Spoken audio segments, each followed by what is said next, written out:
is this little piece of paper with his phone number on, and yes, we find it, and when we said, okay, this call we can make, now we call this man from the shop and please him to call the rescue team.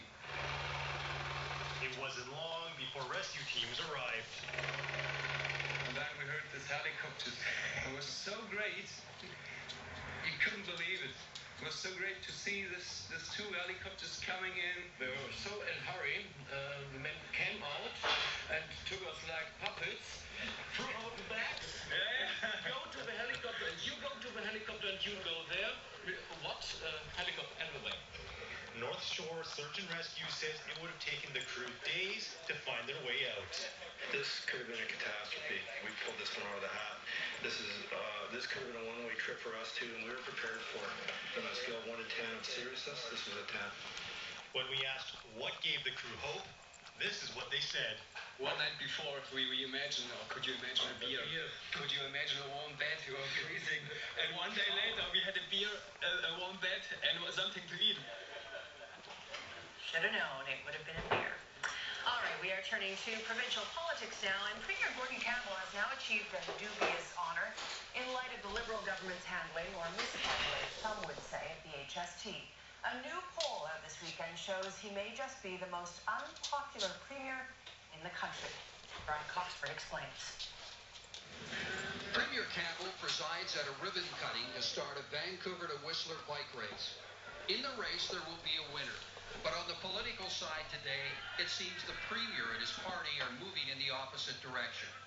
There's a poll out today, an Angus Reid poll, that has the Premier's approval rating at 12% and his trust rating at 14%. You surprised at those numbers? I'm surprised they're that high.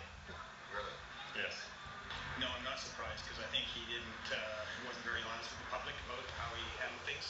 The Angus Reid survey asked British Columbians for their opinion on the Premier and the Liberals. The Premier's approval rating is a Canadian low, just 12% approving of his performance. The Premier's trust rating isn't much higher at 14%. His Finance Minister, Colin Hanson, is trusted by just 1 in 5 British Columbians, and 25%, 1 in 4, approve of the Liberal Party performance. 12% is definitely one of the lowest we've seen, not only here in Canada, but also in the world. It's difficult at this point for the BC Liberals to look at this and say, we can turn the ship around, because now it's not only about the negative connotations of the HSC, but about credibility. The Premier's approval rating puts him behind the all-time lows for Brian Mulroney, U.S. President George Bush at the height of the Iraq War, and President Nixon, who was impeached. You'd like to see a referendum? Sure. Yeah. How would you vote on it? Against? When British Columbians were asked about the HST, 62% say they want a referendum. And if there is one, 70% say they would vote against the tax. The main difficulty right now is the HST. People are disappointed with it, they don't like it, and they don't like the way it was implemented, and they want to vote on it. They want a chance to vote on it. They're angry at the government, and they're angry at the Premier, and it's all tied up into now distrust, anger, frustration, and lack of confidence. Carol James and the NDP have a 48% public approval rating in the poll, which means dissatisfied Liberal voters are not rushing to her yet.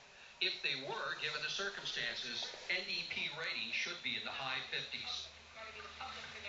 With the Vancouver Boat Show having to set sail this year because of the Olympics and renovations at BC Place Stadium, local outdoor enthusiasts thought they'd have to wait until next February to check out the latest from the boating world. Well, this weekend, another